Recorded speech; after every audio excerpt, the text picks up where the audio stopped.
안녕하세요. 오늘은요, 한국에서 미국으로 상속재산을 옮기는 과정에 대해서 좀 자세히 들여다볼까 합니다. 이게 생각보다 훨씬 복잡한 여정이거든요. 요즘 이런 경우 많으시죠? 한국에 계신 부모님께 재산을 상속받는 거요. 그런데 이걸 그냥 은행 가서 송금하며 끝나는 문제라고 생각하시면 정말 큰 오산입니다. 차원이 다른 이야기예요. 자, 그래서 오늘 우리가 가볼 길을 한번 쭉 보여드릴게요.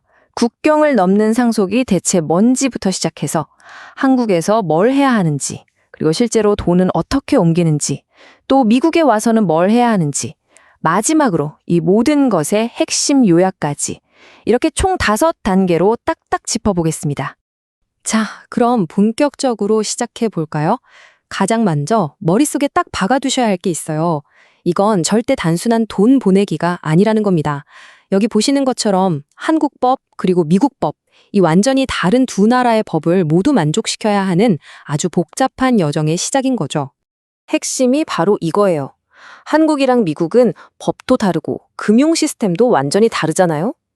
그렇기 때문에 처음부터 양쪽 규정을 다 생각하는 통합적인 계획, 일종의 로드맵이죠, 이게. 없으면 정말 예상치도 못한 곳에서 세금 폭탄 맞거나 벌금이라는 함정에 빠지기 딱 좋습니다. 자, 그럼 그 여정의 첫 번째 관문부터 통과해 볼까요? 바로 한국입니다. 여기서 제일 중요한 건 바로 시간이에요. 마감 기한, 그리고 그걸 어기면 어떻게 되는지 여기 한번 집중해 보겠습니다.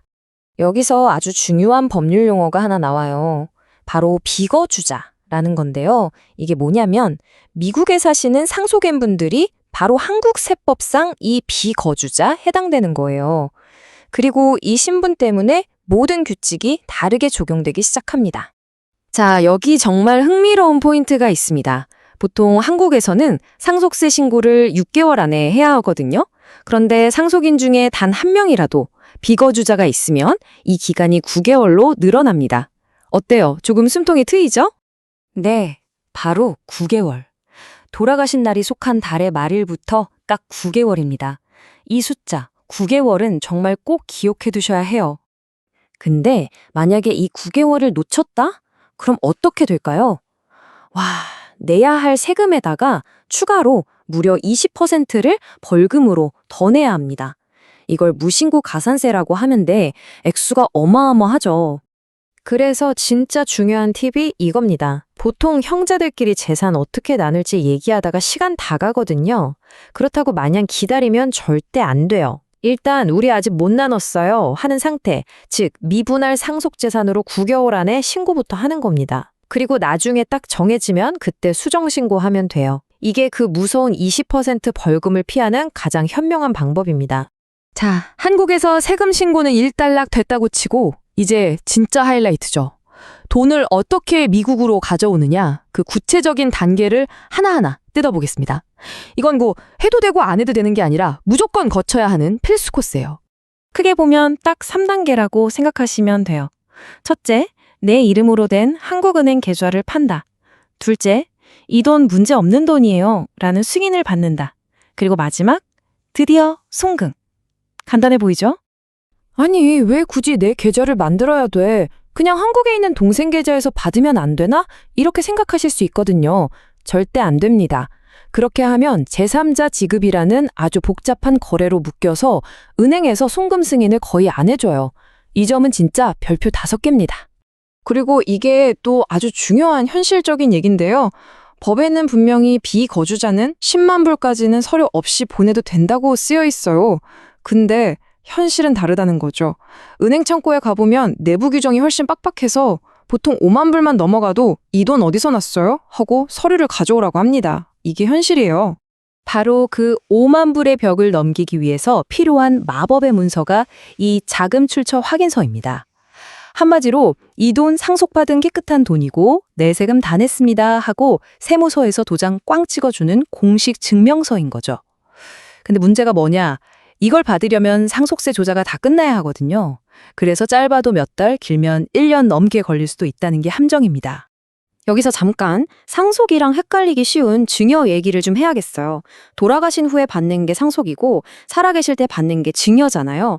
상속은 외환 신고가 필요 없는데 이 증여는 완전히 다릅니다.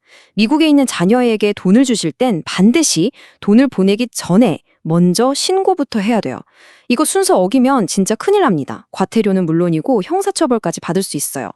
자, 길고 긴 여정 끝에 드디어 돈이 미국 계좌에 딱 꽂혔습니다. 와, 이제 끝났다 싶으시죠? 죄송하지만 아직 아닙니다. 마지막 관문이 남았어요.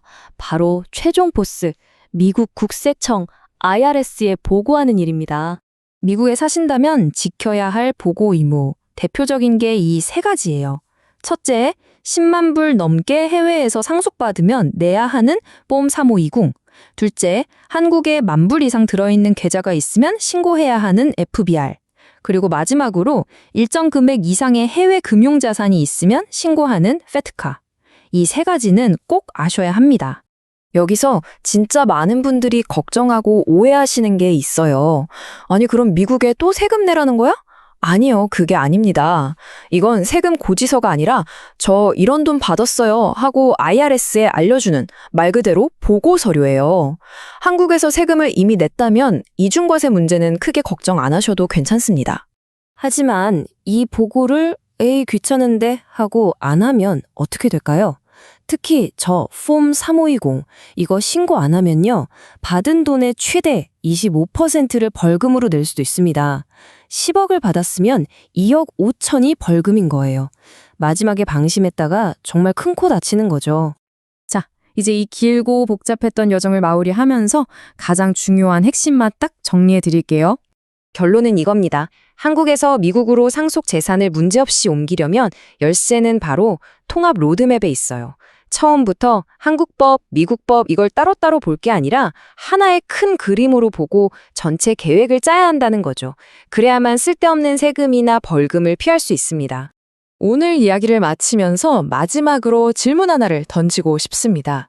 여러분의 가족은 혹은 여러분 자신은 이렇게 국경을 넘나들어야 하는 복잡한 금융 문제에 대처할 준비가 과연 되어 있으신가요?